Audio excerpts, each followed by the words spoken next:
Hello friends, मैं आपका दोस्त आर के सिंह। आप देख रहे हैं आर के सिंह एकेडमी।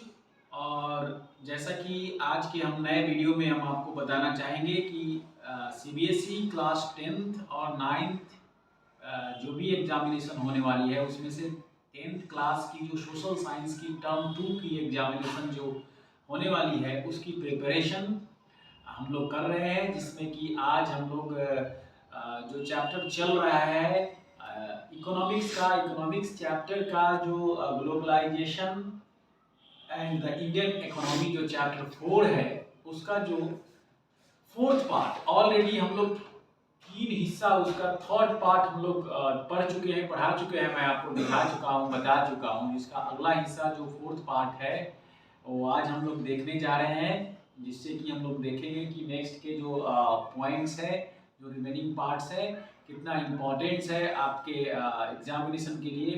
तो आइए देखते हैं वन बाय वन, एक एक करके, लाइन बाय लाइन आगे के नेक्स्ट पॉइंट्स को। तो आगे के हम लोग देखेंगे नेक्स्ट चैप्टर में impact of globalization in India. Impact of globalization in India में जो हमारे देश में जो भी प्रभाव इकोनॉमिक स्ट्रक्चर्स का जो इंडियन इकोनॉमी का प्रभाव पड़ा, उस प्रभाव में सबसे इम्पोर्टेंट जो प्रभाव था वो द लास्ट 20 ईयर्स का प्रभाव था। मतलब अभी हम लास्ट 20 ईयर्स की बात करते हैं। तो globalization of the Indian economy has become long way, यानी लंबा इतिहास है इसका, long way. So what has been its effect on the lives of people? Let us look at some of the evidence. So globalization and a greater competition among producers. Both local and foreign producers has been of advantage to consumers, particularly the well-off sections in the urban areas. So there is a greater choice. There is a greater choice before these consumers who now enjoy improved quality and lower prices for several products. Means कहने का sense ये है कि आज के समय में जो भी कंज्यूमर है, मीन्स उपभोक्ता है, वो देखता है कि कम से कम पैसे में बेहतर बेस्ट क्वालिटी की जो प्रोडक्ट है कहाँ अवेलेबल है, कहाँ मिल सकता है। इसके अकॉर्डिंगली वो आज के समय को देखा जाए तो इस ग्लोबलाइजेशन के दौर में उसकी अपॉर्चुनिटी जो है, उसकी डिमांड की पूर्ति हो जाती है। किसकी? कंज्यूमर की। ये चीज़ पहले नहीं था। पहले कंज्यूमर डिपेंड्स था कुछ खास चीज़ों के लिए। कंज्यूमर को पहले था कि भैया आपको यही चीज़ अवेलेबल है मार्केट में, आपको लेना है तो लीजिए, न्यू चीज़ें आएंगी तो आपको वो मिलेगा, नहीं तो नहीं मिलेगा। Right now we can't say, हम लोग नहीं कह सकते हैं कि हमको यही चीज़ मिलेगा तो हम लेंगे। We have a lots of the choice. अगर हमें अगर कोई कैमरा बुक करना हो, कोई मोबाइल बुक करना हो, तो हमारे पास लॉट्स ऑफ चॉइसेस हैं। माइक्रोफोन बुक करना है, माइक बुक करनी है, तो बहुत सारे चॉइसेस हैं। और उस चॉइसेस के अकॉर्डिंगली हम साइट्स पर जाते हैं, ऑनलाइन साइट्स पर जाते हैं, ई कॉमर्स की साइट्स पर, और उस पर जा कर के वहाँ पर अपने अलग अलग ब्रांड को सर्च करके वहाँ बुक कर लेते हैं। उसमें भी देख लेते हैं कि which one is better, which one is the lower prices for the several products. As a result these people today enjoy much higher standards of living than was possible earlier among producers and workers. The impact of globalization has not been uniform. The impact of globalization has not been uniform. Firstly, MNCs have increased their investment in India over the past 20 years. Over the past 20 years, which means investing in India has been beneficial for them. Bharat में invest करना उनके लिए सही रहेगा, beneficial for them.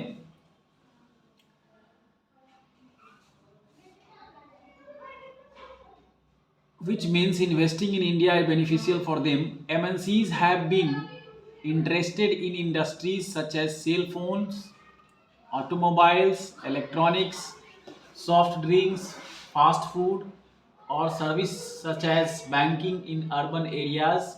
These products have a large number of well-off buyers in these industries and services. New jobs have been created.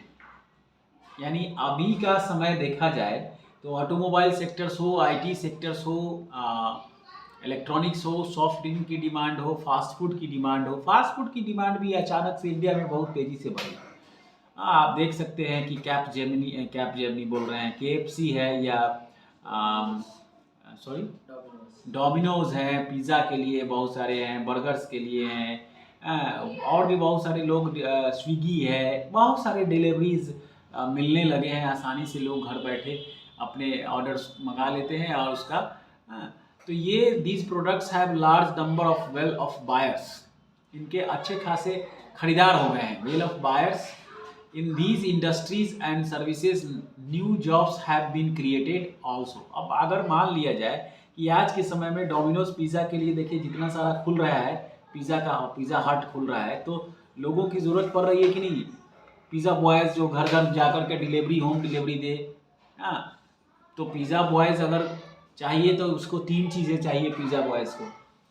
एक तो वो थोड़ा सा टेक्निकल हो हल्का, उसके बाद उसको स्मार्टफोन चाहिए, स्मार्टफोन की बिक्री हो रही है, बाजार फिर हो गया। दूसरा उसको बाइक चाहिए, ऑटोमोबाइल सेक्टर्स का डिमांड हो गया। हाँ, पिज़्ज़ा कोई भी खाने जा रहा है तो उसके साथ कोल्ड ड्रिंक्स एकदम चाहिए, उसको मैंडेटरी हो गया है, तो वो सॉफ्ट ड्रिंक की डिमांड हो गई है। तो कुल मिलाकर के इस तरह से बाजार कैसे बनता है। तो also local company supplying raw materials etc to these industries have proposed.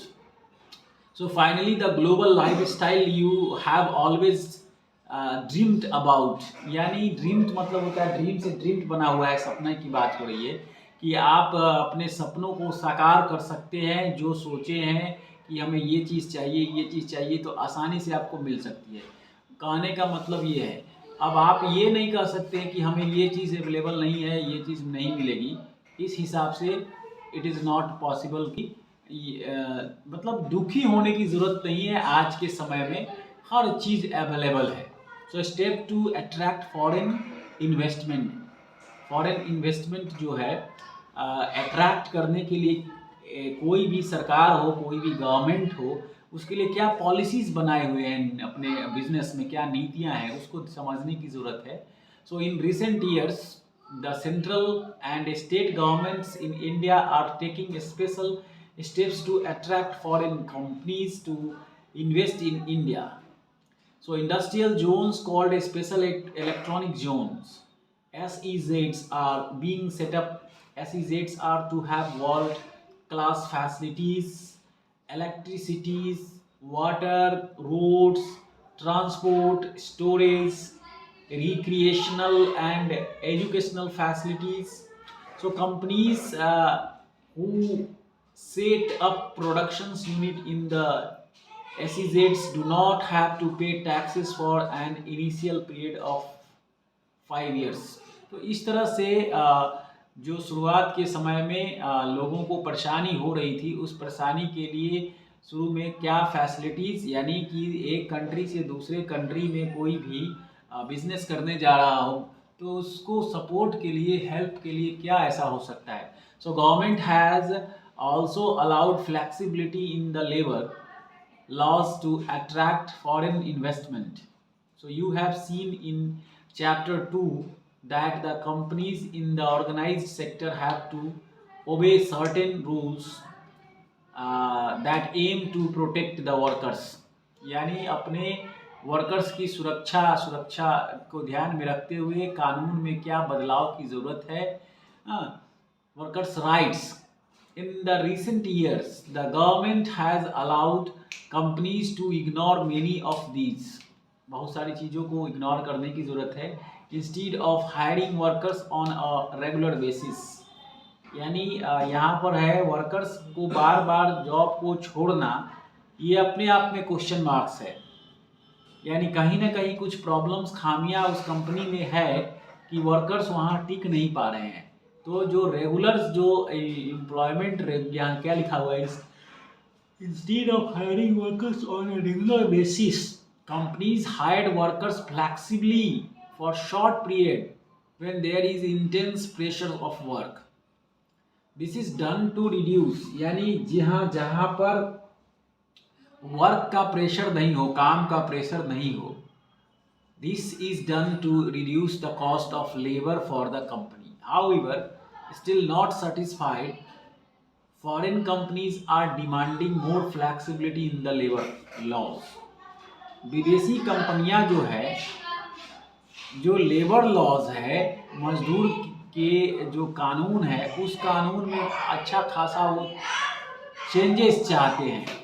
So secondly, several of the top Indian companies have been able to benefit from the increased competition. They have invested in newer technology and production methods and raised their production standards. Some have gained from successful collaborations with foreign companies. Successful collaboration with foreign companies. So moreover, globalization has enabled some large Indian companies to emerge as multinational themselves. Tata Motors, automobile, Infosys, IT, Ranbaxy medicine.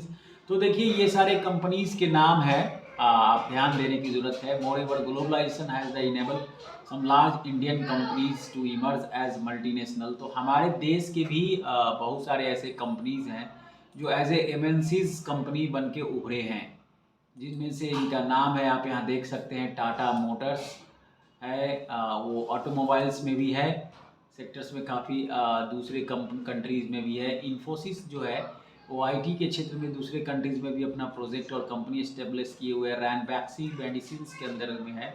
Asian paints के लिए है. Sundaram furnitures and nuts and bolts करके है. तो इस तरह से ये सारे जो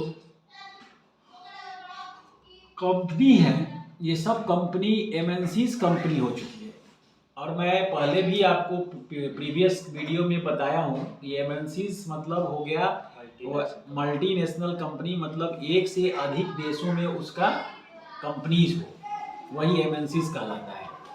that is called the globalization. यानी कहीं ना कहीं ग्लोबलाइजेशन है, तब जाके एक से अधिक कंट्री में है, नहीं है तो नहीं है.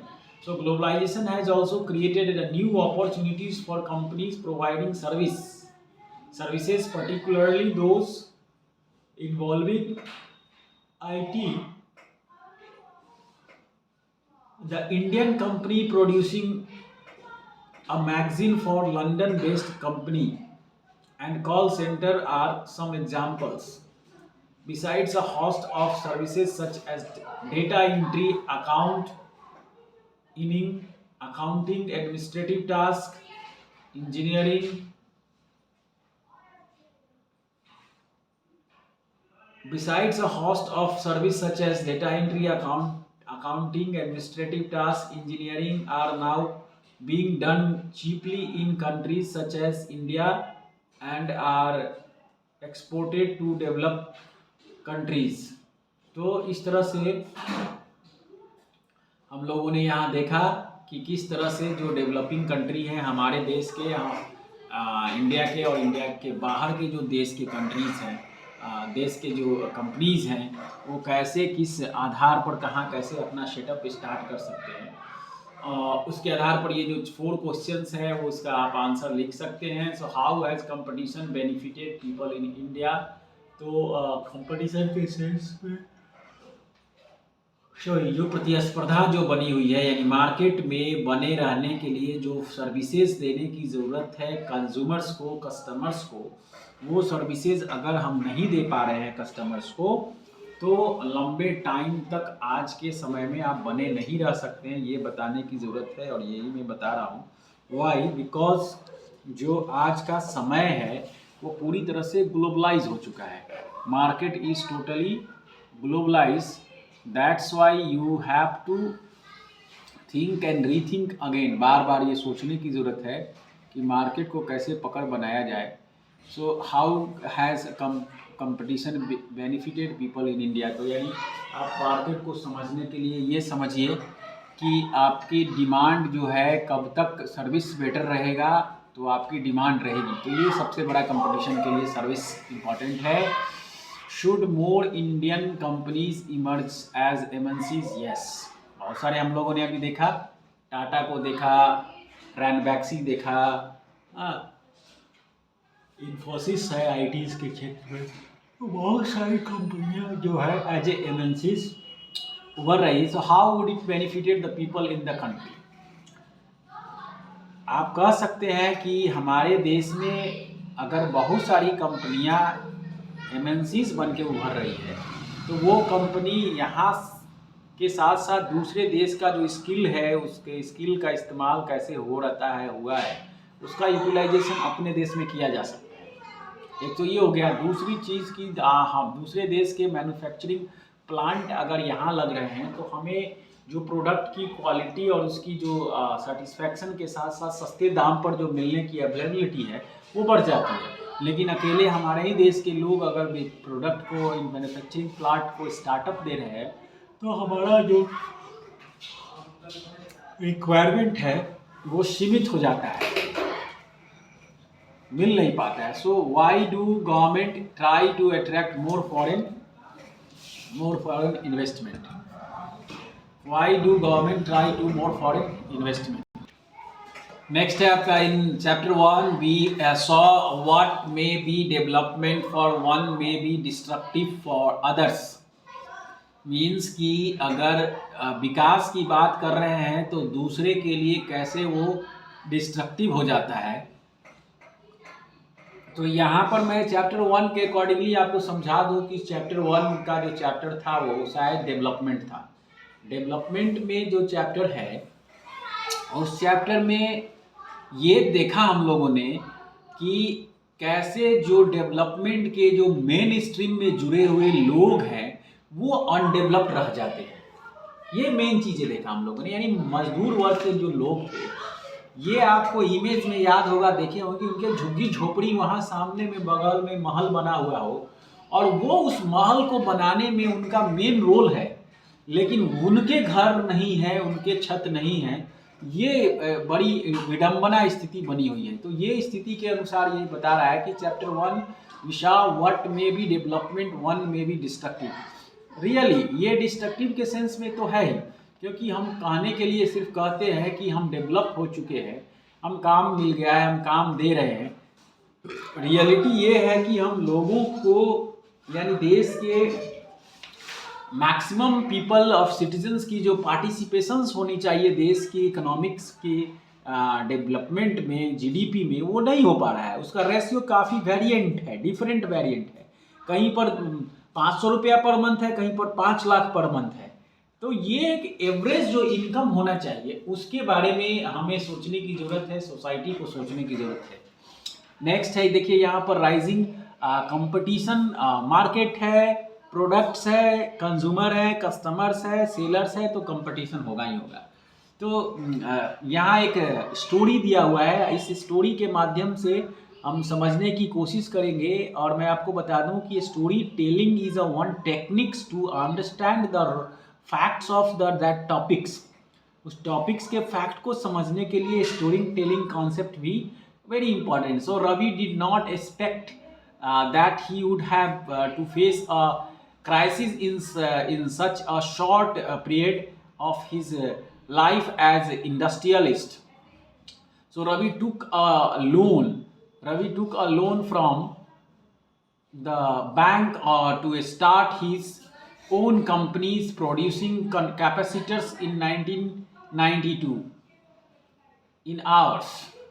कैपेसिटर्स एक इलेक्ट्रॉनिक सामान होता है, वो डेवलप कर रहे हैं ये in hours and in industrial town in Tamil Nadu में। Capacitors are used in many electronic home appliances including tube light में भी यूज होता है, टेलीविजन में भी होता है। Within 3 years he was able to expand production and had 20 workers working under him. So he struggled to run his company started when the government removed restrictions on imports of capacitors as per its agreement at WTO in 2001. तो world trade organisation के जो agreement है 2001 में जो हुआ था, उस agreement के अनुसार उन्हें काफ़ी परेशानी हो रही थी. So his main client the television companies, तो उनका मेन जो क्लाइंट था, कैपेसिटर्स का जो डिमांड था वो टेलीविज़न कंपनियों की ज़्यादा थी. टेलीविज़न की कंपनी टेलीविज़न जब असेंबल करते थे, मैन्युफैक्चरिंग करते थे, उस समय इसकी नीड होती थी.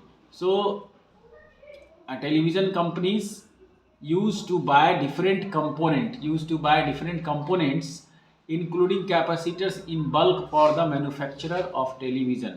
यानी ये बल्क में ज़्यादा पैमाने में मंगाना शुरू करते हैं for the manufacturer of television sets. However, competition from the MNCs brands forced the Indian television companies to move into assembling activities for MNCs. Even when some of them bought capacitors, इसमें से कुछ लोग खरीदते भी हैं, they would prefer to import as the price of the imported item was half of the price charged by the people like Ravi. तो इनके दिमाग में हो गया कि जो हम रवि से जो चीज़ें ले रहे हैं उससे आधे दाम में हमें कहीं और से अवेलेबल हो जा रहा है, मिल जा रहा है, तो क्यों ना हम वहीं से ले. So Ravi now produces less than half the capacitors that he produced in the year 20. So this is the very important part of the country here. So this one, the sales of the capacitors. So Ravi now produces less than half the capacitors that he produces in the year 2000 and has only seen workers working for him. So many of Ravi's friends in the same business in Hyderabad and Chennai have closed their units. बहुत सारे लोग अपने units को बंद कर दिए, रवि जैसे उनके दोस्त को इसलिए बंद कर दिए कि आज के ज़माने में, आज के समय में जिस तेज़ी से ऑनलाइन अवेलेबिलिटी बढ़ी है इस चीज़ों की, तो उसमें फ्लैक्सिबिलिटी हो गई, पैसे की भी और सर्विस की भी और सामान मिलने की भी. ये सब फैसिलिटी और फ्लैक्सिबिलिटीज़ आ गई. तो ये एक एग्जांपल हो गया आपका मार्केट कंपटीशन का. आप ये भी देखें. Then batteries, capacitors, plastics, toys, trees, dairy products and vegetable oil are some examples of industries where the small manufacturers have been hit hard due to competition. Several of the units have shut down, rendering many workers jobless. The small industries in India employ the large number of workers, 20 millions in the country, next only to agriculture. तो next हम लोग देखेंगे tomorrow part में हमारा ये रह जाएगा sections. तो इसके बाद हम लोग एक पार्ट और, यानी ये 4th पार्ट है ना, this is called the 4th part. The next part जो रिमेनिंग पार्ट हम लोग देखेंगे वो कल देखेंगे, जो वो यहाँ से शुरू करेंगे. लेट्स वर्क दीज आउट, इसके कुछ क्वेश्चंस आंसर्स को देखेंगे and competition and uncertain employment को, मार्केट को समझने की कोशिश करेंगे उसमें. तो उम्मीद है कि आपको यहाँ तक समझ में आया होगा कि कैसे मार्केट में कंपटीशन बना हुआ है और इस कंपटीशन के लिए टेक्नोलॉजी कितना रिस्पॉन्सिबल है, जिम्मेवार है आज के 21वीं शताब्दी में. नॉट ओनली टेक्नोलॉजी तो ग्लोबलाइजेशन के चलते हुआ है.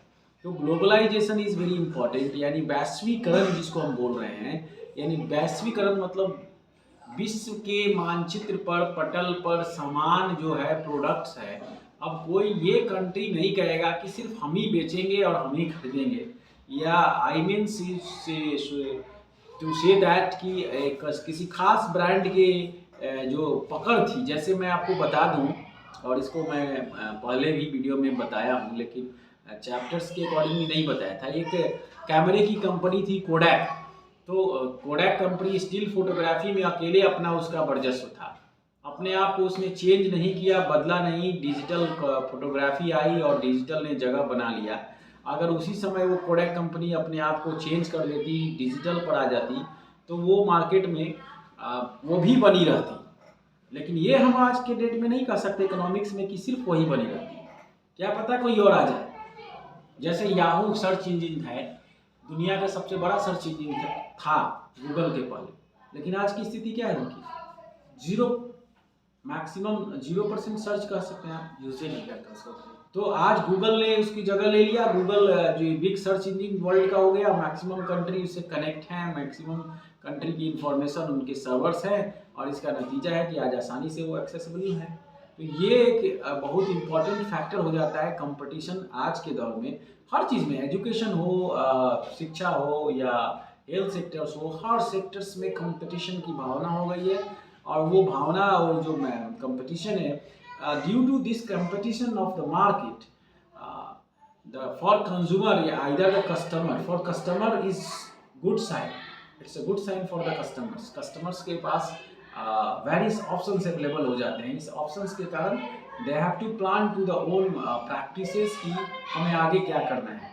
तो इस उम्मीद के साथ टुमारो हम लोग फिर मिलते हैं, और नेक्स्ट पार्ट 4 देखेंगे हम लोग, 5th देखेंगे, पार्ट 5th देखेंगे। And thank you and have a nice day.